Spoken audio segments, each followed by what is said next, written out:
Welcome to Ghouls Night Out with your hostesses, Brandy and Jody.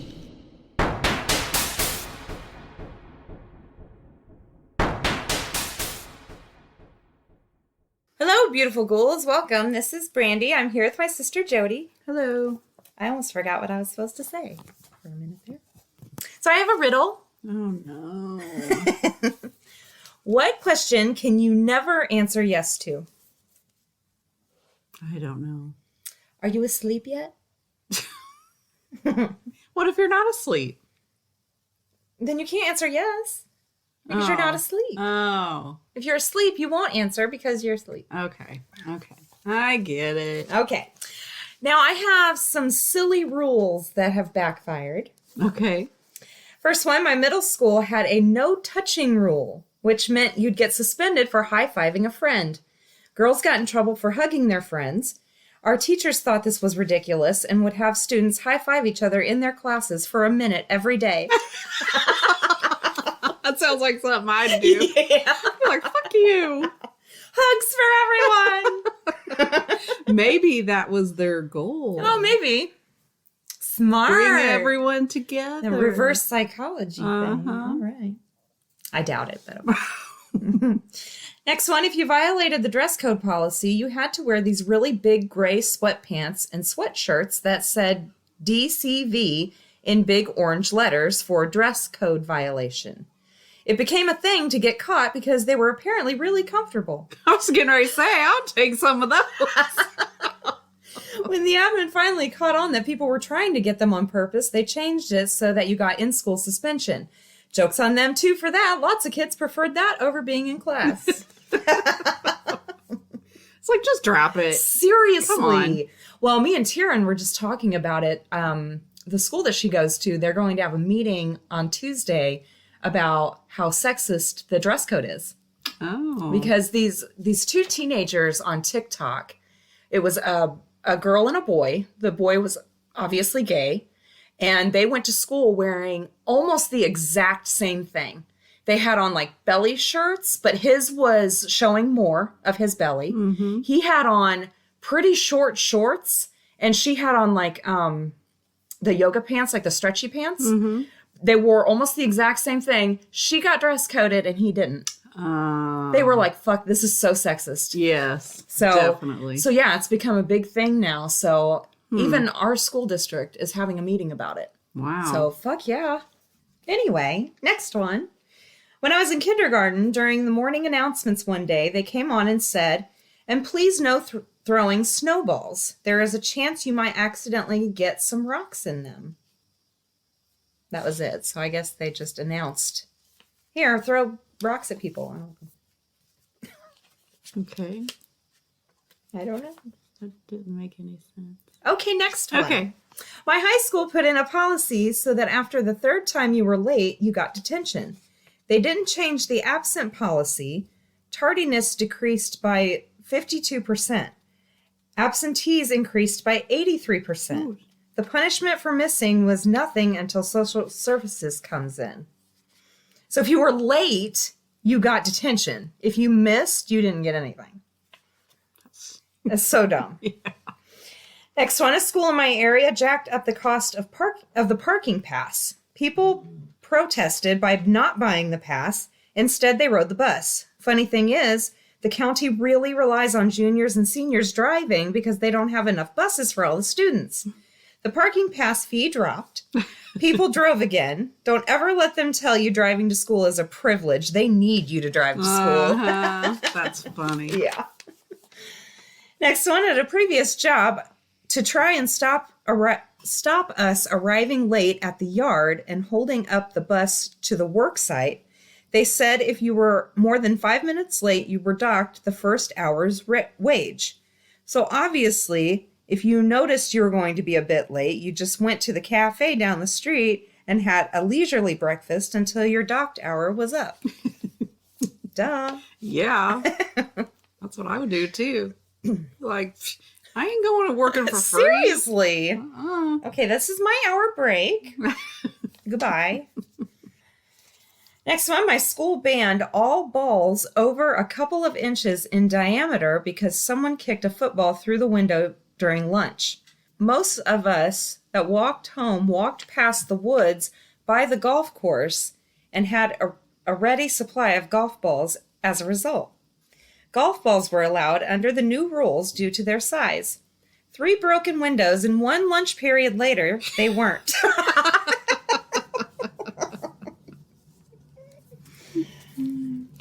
Okay. There was a sign in the boys' bathroom asking not to bounce balls on walls. You can bet that the wall got humped a lot. I knew where that was going. Okay, I'll leave it in. I didn't know if you'd like that one or not. I just got stupid image. I know. That's why I was not going to read it. You had to put that one in. Now everyone has that image in their head. Okay, sorry about that. Oh my God. Okay, next one. Well, it wasn't a school-wide policy, but I had a super bitchy French teacher who would constantly hand out detentions for things as inconsequential as walking to the trash can to throw away a piece of paper. She absolutely could not deal with the fact that we periodically might need to actually leave our chairs for a perfectly valid reason. One day she locked herself out of the classroom and nobody would let her back in. Sorry, we weren't allowed to get out of our seats. She had to get a janitor. We're just following the rules. It's your rule. And it's very, very important. That's what she gets. Fuck yes. That's awesome. Next one. If you kept a library book past its due date, your parents would have to return it and explain why it's late. It worked out about as well as you'd think. I bet them parents were like, this motherfucker. Yeah, you brand new book. Congratulations. I'm not going up there. Next one. My high school tried to crack down on people wearing their ties too short, as was the fashion. It got to the stage where everything except completely pristine uniforms would get you a detention, which, coming up to exam season, was one more thing we didn't want to deal with. In protest of what was widely seen as a ridiculous rule, ties started getting longer and longer. 1 foot, 2 foot, 2.5 feet, as long as people could get them. Oh my God, that's great. It culminated in one girl sewing 2 ties together into a 5-foot beast that trailed on the floor as she walked.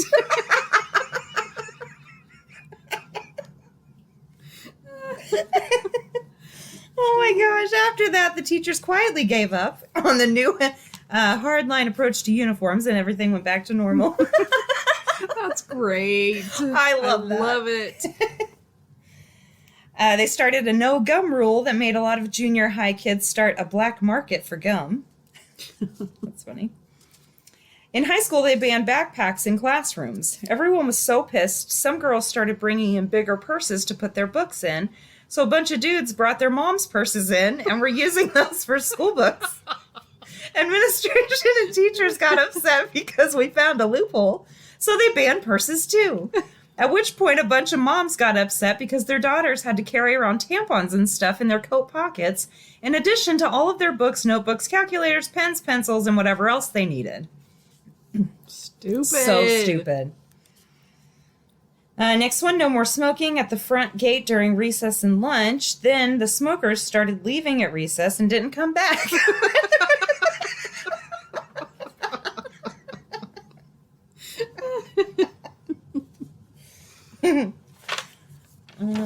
Okay. My company has a part of its alcohol policy said you should not drink for at least 4 hours before coming to work. When engineers got called about production problems over the weekend, they all just had a beer, but could be in about 4 or 5 hours. Next one, we got a new manager for our office. She was an outside hire and was trying to prove herself quickly, and she was obsessed with efficiency. So her first week here, she sent out this very rudely worded email about employees eating at our desks. We have a very small break area, 4 tables, and we have about 300 employees here. And that we all had to stop eating at our desks because it was not efficient to eat and try and work at the same time. Through the coordinated effort by some of the more sassy people in the office, they all had their lunches at the same time and filled the break room with about 90 people, elbow to elbow, and they all ate standing up. Literally the next day after that happened, she sent a follow-up email saying that we could eat at our desks, but she advised us to take a break from our work from time to time. It was pretty funny. Next one, our new manager. Dang it, I told my demon never to try and come out when I was talking. Sorry about that. Jeez. What's your demon's name? I can't give it power. Oh. Okay. Next one. Our new manager got rid of the sofa in our break room so people could nap on their hour-long lunch break. No one overslept or took a piss, but it was good to have an option on a tough day. Stoner guy started sleeping in other places, including in between walls and in the warehouse. That's when we started losing him and couldn't find him, so he'd have to go into a deeper sleep and was less likely to be disturbed. I don't know what that was. Next one, don't do anything unless you're directed by your boss. Any deviation from this will result in a write-up or termination. This was a very literal directive from upper management that took place after an office incident. Our work is very fluid, and our team alone contained 20 people. Needless to say, productivity hit unfounded lows. You think? Well, yeah, you gotta ask for to do anything. Here, let's micromanage everyone. See how that works. be like, I need to go to the bathroom. Can I go pee? So dumb. I worked for a software company that routed all sales under 100K to inside sales, while larger orders went to the outside sales team that worked directly with the customers. Until one of the inside sales guys convinced the customer that they didn't need the $2 million software and only needed a 99K upgrade. Oh my gosh. That's kind of funny though. I used to work for a production company that employed a lot of really skilled, award-winning editors.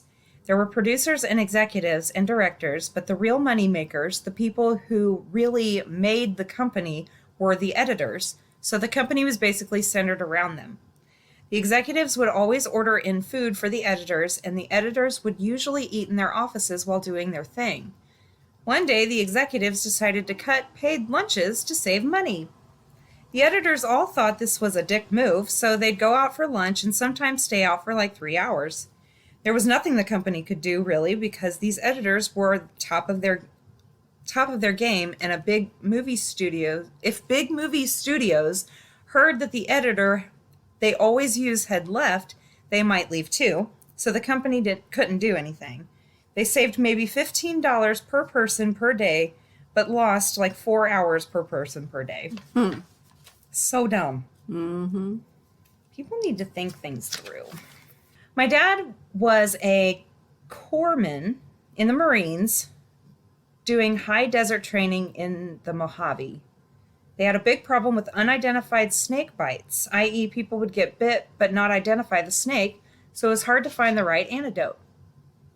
So my dad got all the Marines in one room and said, if you get bit by a snake, bring it back here so we can identify it. Not even a full week later, they had to alter the wording a bit because a Marine was bit by a rattlesnake and decided to bring it back without killing it. This man had carried the snake all the way back to base alive, and the snake decided to let him know exactly how he felt about that by repeatedly biting him in the arm the entire time. Needless to say, that Marine went home, and they made sure to hold another meeting where they told everyone to kill the snake, then bring it back. Oh my gosh! What the fuck? Why do you have to specify that? Oh my god. I think you know, I'm going to say, I know I've said this before, but I'm going to say it again just in case. Maybe this guy's listening. if someone asks you to do something and it's dangerous or like you just don't feel right about it, you can say no. Even if you don't understand, be like, I'm not carrying a live snake back to you. Then they clarify, Yes. and everyone would live. So My stupid. God. Oh my God. Next one. At a former job of software development, there was a foosball table. People would play reasonably often, but just one game to take a break. One day, management came down to the software engineering floor and saw people playing foosball in the middle of the afternoon. So they declared no foosball until 4:30. That ended up making it so that everybody knows when there would be other people wanting to play foosball, so it was much easier to find someone willing to play and significantly increase the amount of foosball played at work. Sorry, that was messed up. Oh, that was my last one. Oh, okay. So this week I wanted to do something a little different. Okay. So I'm doing fairy etiquette. Oh. What to do if you meet one of the fair folks. Fair All right. folk. All right. Okay. Okay, so it's about 8 p.m. and you've been stuck in the house, office, classroom, another indoorsy place that can be annoying after a while, and you think to yourself, I could really do with a spot of fresh air. It being summer and only just dusk, you decide to venture down the local nature track. What you may not realize is that this is prime fairy time. Yep, it's the best time to find the fair folk weaving their magic around the woodland, especially if it's a full moon. So what on earth do you do if you catch a glimpse of a wing or they decide to grace you with a full encounter? Fairies have very particular rules, and if you don't follow them, the consequences are not so good. Uh-oh. Here's a guide of 8 rules that our ancestors thought should be obeyed in case you happen to meet any member of the Fae folk on your little evening jaunt. Okay. Number 1, never accept a fairy gift. Okay. I know it's a present and I know it appears free, but just don't. Because if you do, you owe them one and it's not whole. It's not a whole thanks, oh, I'll buy you the next round of drinks at the pub kind of owe them. You owe them anything they choose to ask for at any point. Oh my. Okay, number 2, do not eat fairy food or drink fairy wine. Even if it's chocolatey fudge sponge cake pudding oozing with caramel and it looks so delicious, it probably will be delicious. So delicious that no human food will ever quite sate your appetite again. Side effects may be madness, then death. Also, there's a possibility that you'll be trapped in the fairy realm. Weird. Haven't you heard any of these before? No. Oh, I have. Number 3, do not follow the music and step into a fairy ring. Little circles of toadstools are a no-go zone on your hypothetical evening stroll. The little natural wonders were said to hold fairy dances. The music coming from the circle was so exquisite that any passerby would feel an imminent desire to join the dance. But there's a bit of a Narnia-esque issue with fairy time. An hour in the dance might be a few centuries in human time. Also, there are some gruesome folk tales where the human can't keep up with their immortal companions and they dance until their feet become bloody stumps. Ew. So maybe you should avoid fae music unless you're prepared to possibly give up everything you know and love, including your feet. Oh my. Number 4, don't tell the fairy your full name. This is the whole name equals power thing. If you give them your full name, they'll have a certain amount of control over you. Apparently, the reason we have middle names is because the fairies cannot steal a child if they do not know the full name. So be proud of your embarrassing middle name and avoid divulging it to any strangers you meet in the woods, no matter how much they insist they won't laugh. Number 5, be polite. Very polite. Very, very polite. You're going to be refusing gifts, food, wine, the best dancing experience ever, and you're not even going to tell the fairy your full name. I mean, it's kind of rude, isn't it? So you're going to need to use expert flattery to get yourself out of this one. Also, fairies were thought to be a little over fond of their reflection, so maybe give them a little compliment on their outfit. Number 6, but don't give them any clothing unless it's designer. Oh.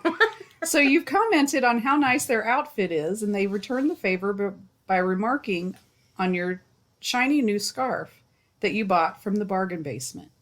In fact, you're tempted to give them your shiny new scarf, thinking it'll be enough to excuse yourself, but don't, because fairies hate cheap clothing and misers. So when they found out about the tatty quality of your scarf, expect some mischief in return. Number 7, and whatever you do, don't say thank you. Okay. Thank you is fairy blasphemy. They have went and offered you all of these things you've politely declined or accepted, and then you fall at last. And then you fall. I'm just going to read it. Okay. And then you fall at last, tricky hurdle. Thank you. What? In fairy speak, it means you owe them something in return. You owe them a favor, and who knows what that could be. Also, in some folk tales, fairies who had helped a human used to get a bit annoyed with the thanks they get in return. To them, thanks seems like such a little reward for all the trouble they went to. Okay, and number 8. So you're looking into the distance, trying to think of an excuse that requires you to leave. Then you remember little Timmy. You suddenly think, oh yeah, I can use babysitting little Timmy as a reason to make my exit. But don't. Your ancestors were massively scared of their young'uns getting swapped for an old fairy. They thought fairies had to take in human babies to replenish their race, and that they often nabbed new mothers as well because their milk helped young fairies. So don't use little Timmy as an excuse, or you might be living with a fairy in place of a family member. You haven't read any, or you haven't. No.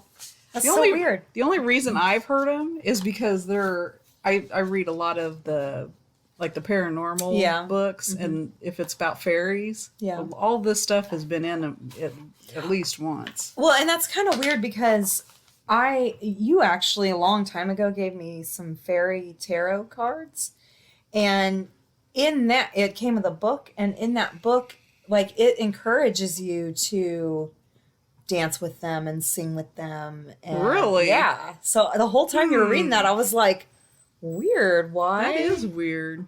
Why would they encourage you to do that if they're so tricky? And yeah, very interesting. Weird. I have heard though that you're supposed to leave like cream or something outside. Yeah. For fairies or whatever. But again, like if you I mean, they're so tricky though. Like, it seems if you do anything, it could possibly open you up to them. Oh yeah, just don't do nothing. Yeah. Just quietly walk away. Yeah. Say hi and bye. Okay, I really don't remember what I did this week. I think these are just creepy things. Number 1, this toddler's conversation. My wife had a miscarriage at 20 weeks. It was a girl, and we were going to call her Samantha. A couple of days later, my wife hears our 2-year-old talking in her room in the middle of the night. My wife goes up and asks her what she's doing, and she says, I'm talking to Samantha. She's on the ceiling. Next one, the night terror hallucinations that may have been something more. I get night terrors sometimes, or sleep paralysis. Sometimes when people would talk to me when I'm in that half-sleep phase and I responded, I would always respond with plural pronouns. We're almost up, or we're still in bed, that sort of thing. When people ask me why I'm using those pronouns, I'll say something like, we're all together, or my friends are here. I'd start to see people, or figures maybe, right at the edge of my peripheral. They'd look like people I knew, but their faces were always a little bit blurry or very severe looking, like they had been awake for a few days straight. The creepy thing, though, is that they'd always start in my peripheral vision and then begin to loom closer. The next time I was home, I told my dad about my weird half-dreams. He got very quiet and told me he had them too. almost every night if he didn't go to sleep right away. Ooh, Weird. that would suck. Yeah. Next one. This is a recurring sleep paralysis that feels a little too real. I sleep on my stomach and I get sleep paralysis. I start to feel a creepy demon thing slowly crawling up my bed towards me. The mattress feels like it's being pressed down by something's legs and arms. Then the bed sheet starts to slowly get pulled down my back, and I'm lying there unable to move or see what's happening. Every single time it happens, I manage to convince myself that this time it's actually real and I'm not asleep. Eventually, I'll manage to blink myself awake, and the blankets are always halfway down my body. Oh my god. Next one, my parents' bedroom is at the front of the house, immediately at the front door. My mom goes out maybe once a year, and one night she came back at maybe 2 a.m. from her annual girls' night. She took her shoes off and headed upstairs to my and my siblings' bedroom to say goodnight. My dad sleeps like a log, but for some unexplained reason, he was aware that the front door opened for a second time. It took him a few seconds to make it to the front door, and my mom was halfway up the stairs. But a random man was standing inside the house. Seeing my dad's shocked face, he ran. The chances that this man happened to catch my mom on the rare occasion that she went out, and basically the unheard of occasion that she didn't lock the door behind her, and my dad manages to protect the family. Oh, I can't imagine what would have happened if this guy was any luckier. My mom maybe never would have made it up the driveway, or we all could have been in danger. That was weird. Anyway. Did that make sense to you? A little bit? Kinda, yeah. Next one, I was in a major car accident over a decade ago. My car was hit by another car in such a way where I lost control of the car, and somehow it went a full circle on the highway. I T-boned a Jersey wall, completely destroying it and cracking the next two in line, and I bounced off that onto the off-ramp with my side of the car facing traffic. I'm about to exhale when I hear, "Hey kid, when I start counting, you have 8 seconds to move your car or you'll be hit by an 18-wheeler. Do you understand? 8, 7, 6. The voice didn't have to tell me twice. I threw my car into drive and got onto the shoulder. At 1, an 18-wheeler drove by the spot my car was parked on. I should have died, according to the cops surveying the crash site later, but I walked away with a few bruises and I needed a root canal a few days later. I probably imagined the voice, but damn, I'm believing it was something otherworldly. I don't think they imagined anything. I don't think they did either. That was fucked up. Mm-hmm. Hey kid, 8, 7. Mm-hmm. That's fucked up. Okay, next one. Small apartment, new wife, first kid. In order to get into the kitchen from the living room, you had to walk past the couch, a computer desk, and into the doorway. For an adult, this is fine. For a child who was just learning to run and a computer desk that was at the perfect make sure your kid eats crayons and only count to spaghetti height, it was a nightmare. What? This person does not know how to write. I was tired, positioned on one end of the couch and trying to watch TV. I had just worked a million hours at the factory and just wanted some peace. My daughter runs by me at I can't wait to wear a helmet speeds, and I catch her before she bonks off the desk. I tell her to stop running into the kitchen and go back to dozing in front of the TV. She tries it again, giggling, thinking it was now a game. I turn her around, yell at her some more sternly, and repeat this game about 3 more times while my wife watches TV on the other end of the couch. Then, half asleep, I watch in horror as a little blonde head zooms past me and into the kitchen. I lose my shit. I jump up yelling and stomp into the kitchen just in time to see the cupboard under the sink close. What the hell are you doing? I yell. What in the hell was that? My wife asked from behind me, wide-eyed and paled, with my young daughter mostly asleep in her arms. We never ever looked and moved soon after. Oh my god. I don't know if I would look or not. That is fucking creepy. It is very creepy. Oh my god. Next one. I went to Argentina a few years ago to see my mom's side of the family. I had tons of fun in Argentina, except for when I had to sleep at night. The guest room was right next to a storage room, which had this strange, creepy doll that my mom got as a kid. I knew something was off about it. Fast forward to about 2:30 a.m., and I hear this loud thump in the storage room. Another thump follows. This threw me and my mom awake, and we went to see what was going on. The doll somehow got out of the chair and hit the door. I couldn't sleep for the rest of the night. That is fucking good. That doll would not still be in the house. Absolutely not. No. We'd start a nice fire. And then... You're not supposed to burn things like that. I don't care. That is creepy. What you do is you cut it up into pieces and bury it. Oh, so it'll haunt tons of people. No, it only haunt if it's in one piece. Oh. That's my thinking anyway. Then why can't you burn it? I don't know. I just heard you're not supposed to burn shit. All right. We'll cut it up in little pieces and bury it in everyone else's yard. I was talking about our yard, but that's even better. Yeah, I don't want it in my yard. Okay, next one. I grew up in northern New England, just north of the White Mountain National Forest. There's a strange energy here that's hard to describe unless you've experienced it. Nonetheless, most of the people I know have lived in the area for some time, have had at least one or two good ghost stories. I've experienced things my entire life. When my great-grandmother passed away, my mom would find me on the floor in our den having a conversation with her empty rocking chair, completely alone, in the middle of the night. Whenever she'd find me, she'd ask who I was talking to. Well, Nana, of course. This happened for years, and I have no memory of these times.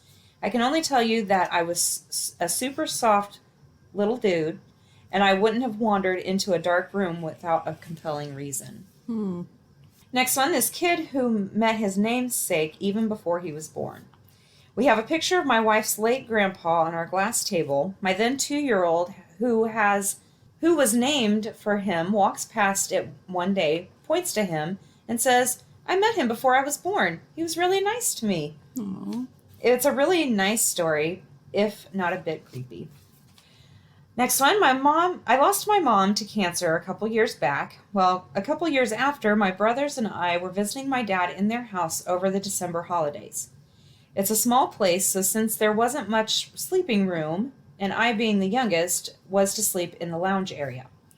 The front of the apartment was an open plan and connected to the kitchen, and in the kitchen, on the fridge, was and still is a little Pikachu fridge magnet, which, when you press its belly, would say Pikachu. It's more than 15 years old, but still working. I was a Pikachu fanatic when I was a kid. So in the middle of the night, everyone asleep, this thing starts going off like crazy. At first I thought it's got to be my brother's playing some stupid trick on me, so I sit up straight, look over to the fridge, which I can see from my mattress, but nobody's near it. I get up to go check it out, but as soon as I come close to it, it stops. I'm still groggy, so I'm like, whatever, and head back to bed. I fall asleep, but after a little while, I'm woken up by the sound again. This time, though, as I sit up, there's a white figure of a woman wearing a white nightgown standing at the foot of my bed. One just like the one my mom had. I had an icy cold hanging in the air, like almost burning my face cold. She looks at me in a confused voice, says, "This is my house, right?" Which makes sense because she was very confused during her last couple of months. Her personality deteriorated very fast. I completely froze, but at that moment I hear footsteps from the hallway, and she vanishes. As I'm sitting there trying to process what just happened, my brother walks into the room, turns on the light, and sees me pale as a ghost. I apparently asked him if he and his wife were trolling me or something, but he actually got up to investigate the sound too. His wife was fast asleep. Now, being a logical guy, I did kind of figure out a scientific explanation for what happened. My other brother's kids had been over that day too, and they played around with the Pikachu magnet. Also, all this went down in the summer while it was very hot outside during the day, but when the sound started at night, it was cold as hell. Also, maybe that Pikachu's belly expanding during the day and then shrunk to the point where some switch inside was making contact. As for Mama, we were spring cleaning that day and put up her favorite curtains that I remembered from when I was a kid. So there's no doubt she was in my mind a lot, and I might have just been very groggy. But you know what? It just doesn't feel like one big coincidence. Mm-hmm. Next one, I woke up one evening back in 2015. I remember waking up really thirsty and going for a drink of water in the kitchen. Oh, I kept thinking, "dag gum," for some reason, like get the dadgum cup, pour the dadgum water, which is weird because I don't say that ever. So anyway, fast forward to the next morning, I get up and drive across town to meet my father-in-law to help him move a refrigerator, and on my way I drove through a scene of a bad car/motorcycle accident. The rider on the motorcycle was on the ground on his stomach, and as I passed by, my blood ran cold when I saw a little license plate on his bike that read "Dadgum." Woo, creepy. Next one, I was a security coordinator for a large electric company and had access to like 80 plus of the facility's CCTV infrastructures. I was doing a maintenance check on some random train station at like 3 a.m., panned a camera as far to the right as possible to check that it was functioning, and saw this dude on all fours eating a deer in the middle of the tracks. Watched him for like 10 minutes and went to get the other guy on the shift. When I came back, the dude was gone. I rewound it, and the dude stopped munching on the carcass, wiped the gore off his face, and walked into the woods like he didn't have a care in the world. Ugh. What the hell? I don't know. Gross. Next one, I live in the deep mountains. I'm talking 45-minute drive to the nearest small town. We are nearly completely isolated and surrounded on all sides by thousands of acres of national forest. It is not uncommon for large predators to roam through our property: grizzlies, lions, wolves, etc. To help combat this, my wife and I have several large shepherd dogs that roam the property. If something goes bump in the night, either the dogs freak out or they don't. After a while, you learn to interpret their barking and growling from batshit panic when a bear is outside to yapping when a raccoon gets in the trash. One December evening, my wife and I were watching Planet Earth. My shepherds love to watch the television and see all the cool animals. We had watched several episodes, and they never made a peep when they saw sharks, elephants, hyenas, blah, blah. Then come the mountain episode, and they cut to a night vision screen of a mountain lion stalking in the dark. The dogs all lost it, nearly knocked over the TV trying to attack it. It was unnerving to say the least. We get lions around here, but to see how keen the dogs were on just a clip of one really demonstrated not only the fact that they were intimately familiar with the threat, but that they instinctively knew what one looked like prowling in the night. It was an inherent threat, and they were scared to death of it. We had watched hundreds of hours of the show with them and never once got that reaction before. We are again all outside on a cold winter night. My wife and I plop down to watch some TV, and the dogs gather around intently. I decide to throw on some stupid alien documentary my friend recommended. The dogs watch closely, but seem normal. Then the documentary shows some supposed pics of greylings lurking in the night. The dogs fucking lose it. Worse than the mountain lions. Me too. Holy shit, we have to turn the TV off to stop the dogs from destroying the house, and even then they are still all super freaked out, tails tucked, whimpering, and the works. Again, we watched TV with them all the fucking time and never had them get riled up like that, let alone in full panic, except for those 2 instances. After we calm the dogs down, my wife and I sit in silence for a long while as the horror slowly wash over us. That what if when you hear the dogs freaking out in the middle of the night apparently could be aliens. Not fucking cool. No, it's not. Holy shit, that's creepy. Next one, this chilling moment. Oh. It was about midnight, and I was chilling in my room watching some show with the volume as low as one does when it's nighttime and the house is quiet. I'm minding my own business when I get this sudden chill up my spine and my stomach drops. Before I can even be like, that's weird, I hear this piercingly loud sound of a woman screaming with her mouth closed. Only the sound is both directly in my ear and also coming from the living room directly outside my bedroom door. It lasts for maybe 2 seconds before the house becomes silent again. At this point, my heart is beating out of my chest and I'm sweaty, and despite my hand now being on the doorknob, I'm wrestling between the ideas of, this is how people die, you dumb bitch, and I have to make sure this isn't my mom or sister. So family wins out, and I begrudgingly open the door to the dark. A few seconds later, both my brother and sister come out of their rooms having the same wide-eyed look.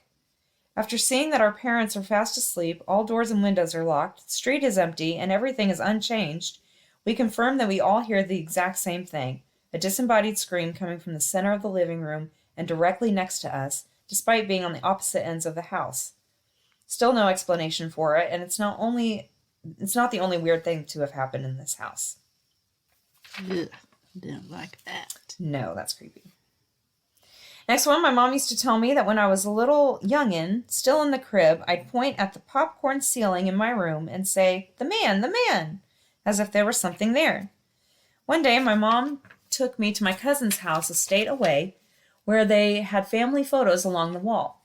She was carrying me and pointing out different family members, and I pointed at one and said, the man. The man being my great-grandfather, whom I share a name with, and died before I was born. My mom said this would have been the first time I'd seen my great-grandfather in a photo. And this is my last one. My grandma had a neighbor friend who unfortunately lost her husband when she was young, about 40 or so years ago. This woman was so upset because for a couple of years after his death, she couldn't dream of her husband. For some reason, it really bothered her that she couldn't experience a dream with him in it. It's almost like she wanted it for the comfort. Some time passes, and this woman is preparing to sell her house and move closer to her kids. They lived a state over. Suddenly, she gets her wish. She starts dreaming, and her husband is in them. In every one, her husband wakes her up, sits down on the bed, and starts speaking to her. However, his speech horrifies her. It was described to me as backwards or garbled. I imagine it to be something similar to the way the Twin Peaks characters speak in the Black Lodge. I don't know what that is. Oh, yeah. So, yeah, pretty goddamn creepy. She can't make out a single word. A few days before she's about to move out for good, she goes to bed and dreams of him again. The dream is the same, except for she understands one word he says. He grabs her in the dream and repeatedly says, rafters, almost seeming panicked. She wakes up rattled, but returns to sleep. The next day, she's finishing packing up in the basement and looks up to see the rafters. She remembers the dream and is compelled to reach up in them. She does and pulls out thousands of dollars worth of World War II bonds her husband had purchased without her knowledge. Aww. She swears he never told her about them, so he appeared in her dream to tell her so she wouldn't leave all those bonds behind when she sold the house. The story still gives me chills. It's cool. That's so, it's so reassuring and, validating. And, he was like, get the money! Rafters, woman! That's great. Oh, yeah. Those are mine. All right. It's time for the witty wrap-up. Yay! I did funny tweets. Okay. I'm sure you're surprised. I'm so surprised. Okay. My kid's superpower is using 24 different cups in a day to drink 3 cups of water. Holy shit, mine do that too. It's amazing. What did parents do before smartphones, like push the swing with both hands or something? No, we had to be inventive, like tie a string to something and then go sit in your lawn chair and pull it. This isn't as bad as I thought it was going to be, my 12-year-old complimenting dinner. Oh. Oh my God. I thought this was going to be disgusting, Mom. My daughter wanted to play in our flooded yard, and I had to explain the concept of poop water to her.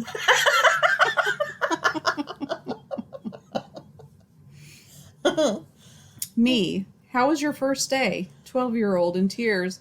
Why didn't you tell me middle school doesn't have a playground? Oh my God. I think I remember that when I was little. Really? Yes. Oh my I was upset too. No one said anything. Oh my God. Playdates were invented to force parents to clean their home. Maybe. My 7-year-old was mad at me, so she wrote me a no thank you card and told me I better watch out. Oh. This is exactly what I imagine it feels like to be threatened by a Care Bear. You watch out. Oh my God. That's hilarious. I appreciate the thought, kindergarten, but my son doesn't need 3 days off for Labor Day. He's actually unemployed and lazy as fuck.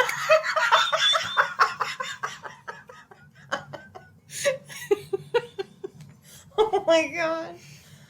Oh. I was lightly scolded by my wife and oldest daughter for using the baby as a table. They're just mad they didn't think of it first.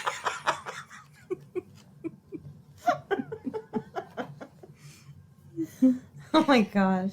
I pay for Netflix, Hulu, and Disney Plus, and all these damn kids want to watch his cupcake decorating videos on YouTube. Oh my gosh, that's so true. Oh my God. 5-year-old. I'll fix it when you say sorry 50 times. 3-year-old. Okay, sorry 50 times. I hate everyone. Parenting hack. Any dessert that can't be split evenly between your kids is now yours. Nice. My 5-year-old is learning about exercise and endurance, but he keeps saying insurance. Yesterday, he asked me if you need good insurance when you run. I told him at my age you had better. The kid was probably like, what?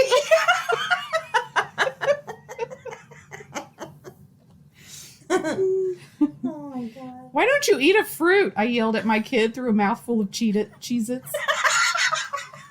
That's so something I would do. You need to eat healthier. So I'm eating my donut. Oh my God.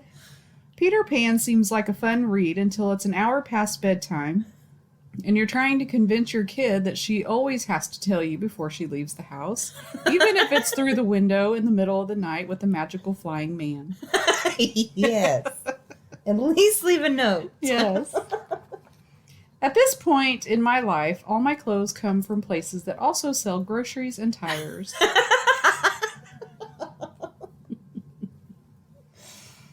In hell, there are no flames, only overly exhausted kindergartners crying about how they aren't tired. Oh my gosh. That would be horrible. What I'm presently doing appears to be causing my parents great consternation. I shall forge ahead, toddlers. My. Welcome to parenthood. You now have popsicle scissors. I didn't get that one. I don't get it either. Okay. Maybe someone else does. Maybe. Do you ever leave a social situation and you're just like, that was not my best work? Maybe. Yes. Sorry, I totally missed that one. I'm still on the popsicle scissors. Maybe they meant you have a pair of scissors to open the popsicles with. Oh, maybe. Like a specific popsicle scissors. Oh, yeah. Okay. I can see Still that. weird. They need to explain. Okay, go ahead. Sorry. And I missed that last one. Do you ever leave a social situation and you're just like, that was not my best work? Oh, God, yeah. Yes. My aunt, who has never been married before, told my cousin braids aren't appropriate to wear for her wedding. I asked her what hairstyle did she wear when she got married. Now everyone is yelling. I was just asking a question. Oh, my God. That's funny. Do I want better photos of myself? Yes. Do I refuse to let anyone take a photo of me? Also, yes. Yes. Yes. And this is my last one. Okay. A jewel is just an adult binky. Oh, my God. Yeah, I might cry. That's so true. It is. I don't ever have. And if it's not in my hand, I'm like, okay, it's in my pocket. in my pocket. Yep. Oh my gosh, that's so bad. Hey, it's better than a cigarette. It really is. Because then you have the cigarette and your lighter, and those are all binkies. Now we just have one binky. I'm going to start calling it. I think I might too, because my e-cig thing is not the best. I know. I've been trying for years.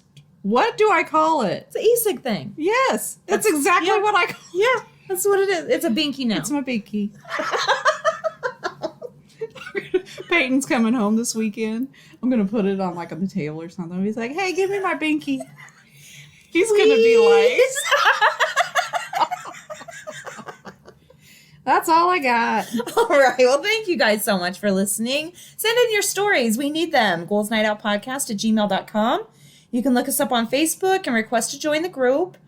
Rate, review, subscribe, recommend, wherever you listen. We will talk to you next week. Later. Bye.